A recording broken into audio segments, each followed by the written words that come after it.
अपनी स्टोरी पे डालना, तेरे पास होगी कोठी बंगला गाड़ी। अभी जरा चेक कर मेरा स्टेटस, मेरे पास बाबा श्याम बैठे हैं।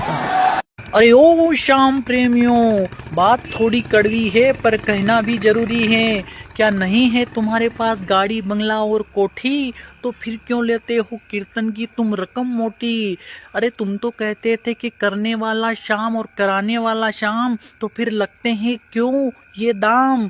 और ये फिल्मी कीर्तन की तर्ज पर भजन गाना कब छोड़ोगे, जबरदस्ती लोगों को नचवाना कब बंद करोगे। अरे एक एक लाइन गाते हो भजन की और बीच में रुक जाते हो और फिर कहते हो पूरे पूरे उठाइए, पूरे पूरे उठाइए। अरे इतने अच्छे सिंगर होंगे तो जबरदस्ती बोलने की जरूरत नहीं होगी, खुद ही लोग तालियां बजाएंगे, पुष्प वर्षा होगी, इत्र वर्षा होगी, कुछ कहने की जरूरत नहीं होगी। बाबा यूं ही